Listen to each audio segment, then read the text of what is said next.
By the time Ben had finally woken up from the effects of the dart, a bright light was over his head. The shine was just as blinding as the sun, but more adjustable. Slowly, he looked ahead of him. The room was too dark to make out the moving figures around him. Unfamiliar smells clogging up his nose.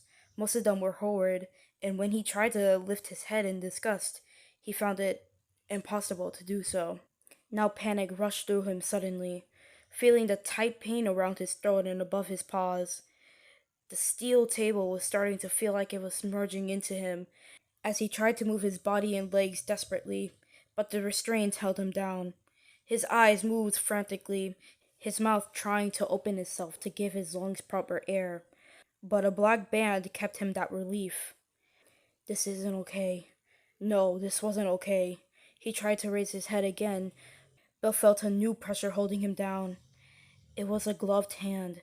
In fact, multiple gloved hands pressed down on his body, stopping Ben from trying to break free. His breathing started to feel suffocating, trying everything in his weakened state to break free from these restraints.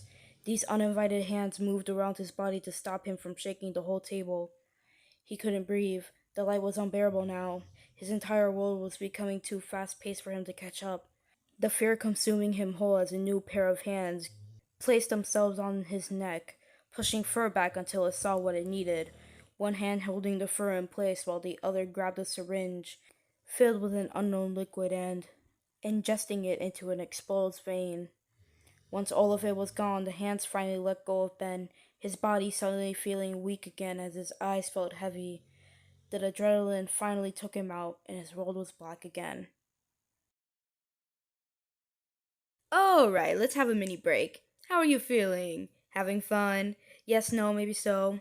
Well, that's good because and the ride's starting up again. He woke up again, sitting up without thinking, breathing unsteady, and terrified again. Something felt off. Where was Karma? Where was he? Looking in front of him again, he noticed the bars of the cage he was put in earlier. Good, good. He was safe for now. Closing his eyes, he let himself take deep breaths. 1, 2, 3, 4, 5. Slowly, his rapid pulse calmed down. But now a heavy headache was left in adrenaline's wake as his body gave into the cold floor of the surprisingly wide cage. His head rested in between his legs, ears pinned to his head. He felt so weak. He couldn't even think of turning into his human form in this shape. He wasn't even sure if he was able to anymore. His head was screaming at him. He didn't know what to do. He felt suffocated despite breathing fine. His body felt calm. Too calm.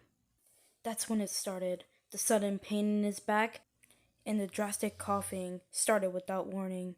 Tears welled up in his eyes as the pain in his back grew. It felt like something was moving and trying to break free from under his skin, threatening to rip his entire back out if he didn't let it out. The coughing didn't make it any better, like clumps of rocks were shoved down his throat while he was unconscious and were trying to escape to freedom.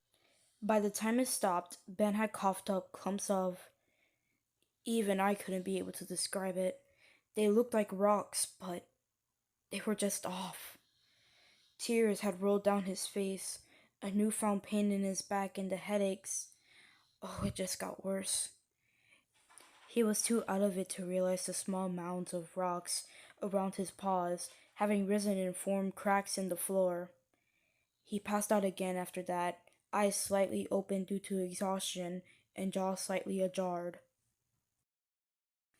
And that's the end of the ride, folks. I hope you had a lovely ride, and please let me know what you thought about it. Okay, but seriously, I would actually like to hear what you guys thought about that. I haven't written something like that for a while now, so hopefully it's at least decent in some people's eyes. Or, well, ears.